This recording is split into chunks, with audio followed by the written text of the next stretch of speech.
저는 20대 초반에 야, everybody, 교통사고로 친구를 하늘나라로 먼저 보낸 슬픈 기억이 있습니다.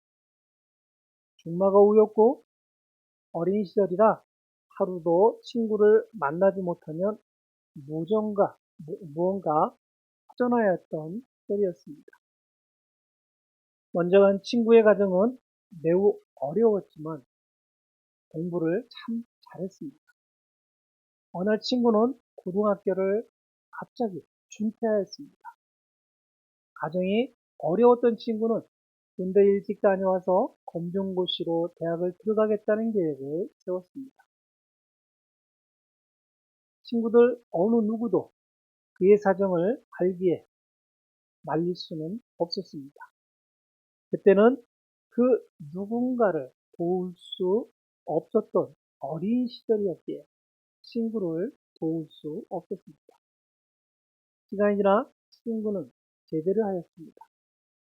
그리고 얼마 후에 몇몇 친구들과 밤늦게 모여서 포장마차에서 야식을 먹고 있는 도중에 버스가 와서 모든 사람들을 싹 쓸어버렸습니다. 저는 나중에 연락을 받고 황급히 병원에 갔습니다. 어저께도 보았는데 시체실 냉동고에서 친구의 모습을 보았습니다. 가슴이 찢어지고 멍해졌습니다. 한참 후 정신을 차리고 친구의 유품을 정리하고 장례식 준비를 하였습니다. 유품 중 친구의 일기장을 누군가 찾아와 읽기 시작했습니다. 그런데 죽은 친구가 저에 대해서 너무나 많은 원망을 적어 놓았다는 것을 알게 되었습니다. 그 친구는 말을 할 때는 아무 어려움이 없었는데 책을 읽기만 하면 초등학교 1학년 수준이었습니다. 저는 그때마다 그 친구를 놀려대며 재미있어 했습니다. 그런데 죽은 친구는 저의 장난이 견디기 힘들었던 것 같습니다. 쥐구멍이라도 있었으면 들어갈 수 있었던 참다던 기분이었습니다. 마음이 너무 아팠습니다. 누군가 재미로 던진 돌에 개구리가 맞아 죽듯이 저는 아무 의미 없이 친구이니까 하며 장난친 것이 너무나 후회가 되었습니다. 그때 친구에게 너무나 미안해 많이 울었던 것 같습니다. 그리고 후에 저에게 조금의 변화가 생기기 시작했습니다. 고집불통이었고 직선적이었고 상대방을 전혀 고려하지 않았던 교만한 성격을 소유했다. 조금은 생산적이고 합리적이고 이성적으로 변화했습니다. 친구의 꿈을 통한 사회적, 인간적, 세속적 겸손을 배우고 만약 제가 신앙적으로 더욱 겸손하였다면 하늘나라에 먼저 간 친구가 저를 그렇게 원망하며 그를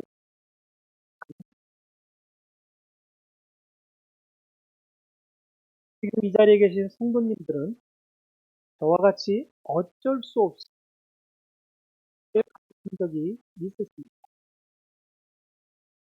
그 말씀에서 하나님께서는 교만한 자들을 거절하시고 겸손한 자들에게 은혜를 주신다 하셨습니다. 겸손은 무엇입니까? 기독교적 겸손은 하나님의 옳은 말씀에서 자신의 행위를 이해합니다. 하나님께서 겸손한 자를 찾는 이유를 알 수 있습니다. 이와 반대해서 이스라엘 사람들에게 절대로 교만이라는 단어를 함부로 않았습니다. 보통은 이스라엘 안팎에 있는 의인 및 겸손한 자와 구별하려는 특징적인 집단을 의미할 때만 사용했다 합니다. 기독교에서 교만은 자기에 빠져 자신을 숭배하는 것입니다. 교만은 귀신이 되어 모든 것을 자기 만족에 두도록 합니다. 교만은 하나님의 말씀을 가려 들으려 하기에 점점 하나님과 거리가 멀어지게끔 합니다. 하나님을 멀리 하려는 모든 것이 교만이 되는 것이라 할 수 있습니다. 본문 4절에 6절에 교만한 자에 대해서 잘 묘사가 되어 있습니다. 우리 같이 함께 읽도록 하겠습니다. 너희 간음하는 자는 여자들아, 세상과 친구되는 것이 원수되는 것임을 알지 못하느냐. 그러므로 누구든지 세상의 친구가 되고자 하는 자는 내 원수가 되느니라. 너희는 성경이 우리 안에 거하는 영이 시기할 만큼 갈망한다라고 말씀하는 것이 헛되다고 생각하느냐. 그러나 그가 더 많은 은혜를 주시느니라. 그러므로 그가 말씀하기를 하나님 교만한 자들을 거절하시고 겸손한 자들에게 은혜를 주느니라. 자, 사절을 정리해보면 간음이라는 단어가 나옵니다. 이 간음이라는 단어는 하나님을 배교, 하나님을 멀리한다는 것을 의미합니다. 이런 사람들은 세상과는 친구가 되고 하나님과는 원수가 된다는 것입니다. 5절에서는 하나님의 백성의 충성과 헌신에 대한 그분의 열정적인 갈망에 의미해서 하나님의 질투를 강조하고 있습니다.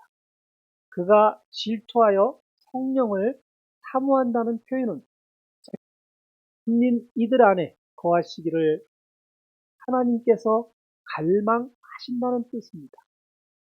이는 그분의 백성과의 친밀과 교제를 향한 하나님의 갈망을 표현한 것입니다. 6절에서는 말씀 그대로 하나님께서 교만한 자들을 거절하시고 겸손한 자들에게는 더 많은 은혜를 준다고 하였습니다. 분명 하나님께서는 더 많은 은혜를 겸손한 자에게 주겠다는 은혜가 무엇인지 제대로 이해를 하여야 합니다. 영어로 은혜를 R-A-C-E, grace라 합니다. 한자 한자를 풀어보겠습니다. G는 하나님을 가리킵니다. R은 풍요의 의미를 가지고 있습니다. A는 어떤 지점을 의미합니다. 그리스도를 의미합니다. E는 예수님의 희생을 의미합니다. 그래서 그리스도의 희생으로 얻은 하나님의 풍요는 죄인의 구원과 축복의 수요에 나타난 하나님의 값없는 공없는 은혜를 가리키는 개념입니다. 신실한 신앙인이 되려면 기본적으로 하나님과의 관계를 최우선적으로 해야 된다는 것입니다. 그리고 세상적인 가치관을 거부할 줄도 알아야 하며 항상 하나님께 겸손한 모습을 유지하도록 해야 한다는 것입니다. 하나님 앞에서뿐만 아니라 신앙인은 어디에 있든 겸손함을 근본적으로 삼아야 합니다. 겸손 없는 신앙은 그리스도의 성품을 반영하지 못하기 때문입니다. 그리고 하나님의 은혜와 축복의 통로를 막을 수 있기 때문입니다. 또한 다른 사람들과 공감하고 용서하고 화해하는 것을 제한하여 그리스도인들과 불화를 촉진시킬 수 있다는 것입니다. 전반적으로 겸손은 신자들이 하나님과 긴밀히 동행하고 그분의 축복을 받고 기독교 공동체 내에서 건강한 관계를 구축하는 데 매우 중요한 것입니다. 우리 성도님들도 다 함께 겸손을 통해 그리스도인으로 이룰 수 있는 모든 은혜와 축복을 누리시기를 바랍니다. 오늘 본문 중 7절에 10절의 말씀은 그리스도인들의 겸손을 훈련하기 위한 근본을 제시하고 있습니다. 본문에서 제시한 말씀대로 겸손의 길을 미리 우리 성도님과 함께 경험해 보겠습니다.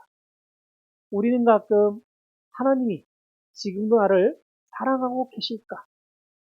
하나님은 지금도 내 곁에 계실까라는 질문을 스스로에게 해보곤 합니다. 그러나 이 질문 자체가 처음부터 잘못된 것입니다. 왜냐하면 하나님은 항상 우리 곁에 함께 계셨고 또 앞으로도 우리와 함께 하실 것이기 때문입니다. 십자가를 지시고 우리를 사랑한다고 고백하시기 이전부터입니다. 우리를 창조하실 때부터입니다. 그러니 하나님을 가까이 느끼고 하나님의 사랑 안에 살아갈 수 있는 유일한 길은 우리가 하나님께로 가까이 가는 길밖에 없습니다. 그래서 야고보 기자는 본문을 통해서 하나님께 더 가까이 다가가라.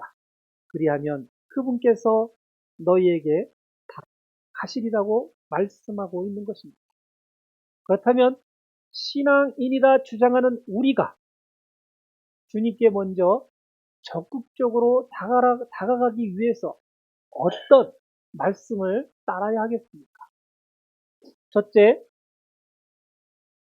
7절에서의 하나님께 복종하는 것입니다. 이는 하나님의 사랑을 강요가 아닌 신뢰를 기준으로 복종하는 신앙인의 선택이 되어야 합니다. 사람들은 복종하기 전에 반항과 시험하는 습성이 있습니다. 한 번쯤 반항을 해본 후 통하면 계속 반항하고 상황이 여의치 않으면 따르지 않은 나쁜 습성입니다. 또는 하나님께서 내가 필요하면 어떤 방법으로든 나를 복종케 시키겠지 하라는 교만한 생각도 합니다. 나를 위해 순결한 목숨까지도 아끼지 않으셨던 예수님의 사랑에 대한 반항은 필요치 않습니다. 반항보다 먼저 기쁜 마음으로 하나님의 뜻에 복종을 해보시면 어떠시겠습니까? 하나님의 영이 어느새 성도님들에게 다가와 계실 것입니다.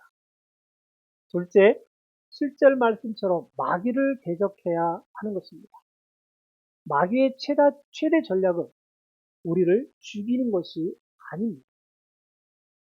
단지 우리가 하나님께 가까이 하는 것을 막으려 하는 것입니다. 하나님의 자녀인 우리가 아버지 하나님께 가까이 가는 것을 어떻게 해서라도 방해하려는 것입니다. 그러면 자연스럽게 우리가 타락하게 됩니다. 저절로 악을 수행하게 됩니다. 사단의 앞잡이가 될 수밖에 없기 때문입니다. 누누이 말씀드리지만 우리는 하나님보다 더 흥미를 느끼고 좋아하는 모든 것들이 바로 사탄, 마귀라고 말씀드렸습니다. 보기에는 나빠 보이지 않고 오히려 유익이 되는 것 같아도 그것들로 인하여 우리가 하나님으로부터 멀어짐을 느낀다면 그것이 곧 마귀이자 사탄의 함정이 됩니다. 과감히 예수 그리스도의 이름으로 사단아 물러가라 외치시기 바랍니다. 그리고 하나님께 복종하며 나가시기 바랍니다. 온 몸과 온 몸을 다해서 말입니다. 하나님의 군사는 마귀를 물리칠 수 있는 영적 힘이 있다는 것을 아시고 아버지 하나님의 권능을 사용하시기 바랍니다. 셋째, 말씀처럼 손을 깨끗이 해야 합니다. 죄인들아 손을 깨끗이 하라는 말씀은 새로운 관계를 위해 죄를 회개하라는 뜻입니다. 이어서 회개가 있다면 새 일을 시작할 준비를 하라는 것입니다.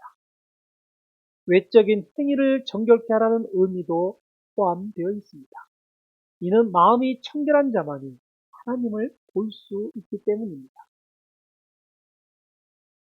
우리가 외출하고 집에 돌아오면 손을 깨끗이 씻듯이 우리의 마음이 세상에 너무나 빠져있다 생각이 들면 다시금 회개의 시간을 통해 우리의 영이 깨끗한 상태로 유지하도록 만들라 하는 것입니다. 회개의 영은 겸손할 때만 성도님들께 찾아옵니다. 회개를 통해 세상 권세를 이기시는 우리 성도님들이 되시기를 바랍니다. 네 번째, 이어서 두 마음을 품지 말고 성결한 마음을 가지라는 것입니다. 하나님을 사랑하려는 마음과 쾌락을 즐기려는 마음을 동시에 소유한 자는 결코 하나님께서 주시는 은혜의 경험을 할 수 없다는 것입니다. 힘들고 어려울 때 하나님이 가까이 계셨으면 하다가 조금 형편이 좋아지면 교회보다 재미있는 일이 생기면 그것에 정신을 파는 것은 마귀와 친구가 되는 것입니다. 세상 사람들을 좋아하듯이 하나님께서도 한결같은 신앙인을 좋아하실 것입니다. 성경에 하나님을 질투의 하나님이라 기록한 것을 잊지 않기 바랍니다. 우리 성도님들만큼은 하나님께서 하나님과 한 마음이 되는 것에 신앙의 초점을 맞춰주시기를 바랍니다. 다섯 번째, 9절 말씀과 같이 즐거움을 근심으로 바꿀 줄 아는 신앙인이 되어야 합니다. 하나님을 믿는 사람은 누구나 침울한 삶을 살아야 한다는 말이 아닙니다. 현재 우리는 빛과 함께하는 낮이지만 동시에 지금 이 순간 지구 맞은편은 빛이 사라진 어둠의 시간이라는 것을 기억해야 한다는 말입니다. 빛이 사라지면 반드시 어둠이 옵니다. 신앙인의 삶도 마찬가지입니다. 어둠 속에 있는 사람들을 보면 연민을 느끼는 그런 신앙인이 되어야 한다는 것입니다. 애통하는 자는 복이 있나니 저희가 위로를 받을 것이라. 그를 위해서 슬퍼하고 애통하며 울어줄 줄 알 하나님은 다가오셔서 우리를 위로하고 사랑해 주실 것입니다. 이는 겸손한 자만이 가능하기 때문이기도 하며 바로 하나님의 마음이기 때문입니다. 우리 성도님들도 남의 어려움과 슬픔을 함께 하실 수 있는 겸손함이 신앙에 되어 있음을 봅니다. 여섯째, 10절 말씀에서 주 앞에서 스스로를 낮추라고 강조합니다. 하나님은 교만한 자를 물리치시고 겸손한 자에게 은혜를 주시는 분이십니다. 우리가 낮출 때 우리를 높이시고 우리가 부족을 느낄 때 우리에게 다가오시는 하나님이십니다. 우리가 부르는 대부분의 찬양은 우리의 연약함을 고백하거나 하나님을 높이는 것이 많습니다. 찬양을 통해 우리는 낮추고 하나님은 높이기 위한 훈련과 사실적 묘사를 표현하는 것입니다. 더해서 기도는 우리를 낮추는 데 커다란 도움을 줍니다. 하나님을 높이며 하나님의 사랑에 감사하는 내용을 기도의 첫머리에 넣는 이유이기도 합니다. 찬양과 기도를 통해 하나님의 도움을 요청하시는 성도님들이 되시기를 바랍니다. 그래서 하나님으로부터 높임을 받는 성도님들이 되시기를 바랍니다. 지금까지 하나님께 은혜를 받을 수 있는 신앙인의 자세에 대해서 짧게 말씀을 드렸습니다. 하나님께서는 복종하시는 신앙, 마귀를 대적하는 신앙, 영을 깨끗게 하는 신앙, 마음을 품지 않는 신앙, 남의 아픔을 함께 나눌 줄 아는 신앙, 자신을 낮출 수 있는 신앙인이 하나님과의 거리를 좁힐 수 있다 말했습니다. 하나님의 인정을 받을 수 있습니다. 그러한 신앙인들을 하나님께서 높여주실 것이라 약속하셨습니다. 여기에 우리 신앙인들이 더 무엇이 필요하겠습니까? 더 필요하다면 지나친 욕심이 될 것입니다. 욕심이 과하면 하나님을 대적하는 자들의 유혹에 쉽게 빠질 수 있습니다. 우리 성도님들만큼은 이 6가지를 잘 훈련하셔서 신앙인의 겸손함을 통해 세상에서 예수님의 본이 되시기를 바랍니다. 겸손의 신앙만 소유하면 자신만의 만족을 얻을 수 있습니다. 또한 믿음을 더욱 강하게 성장시킬 수 있습니다. 겸손의 믿음은 신앙을 실천하도록 하는 강한 능력을 제공합니다. 단, 신앙과 믿음의 행위는 겸손을 바탕으로 하여야 하는 것입니다. 이것이 오늘 성도님들에게 주시는 하나님의 말씀입니다. 겸손을 통해 하나님의 은혜를 경험하시는 성도님 되시기를 바랍니다. 예수님의 값비싼 피의 보혈로 우리에게 거저 주시는 선물입니다. 이 은혜를 성도님들 만끽하시고 성도님들의 가족과 주변에도 널리 나눌 수 있기를 우리 주 예수 그리스도의 이름으로 축원드립니다. 아멘.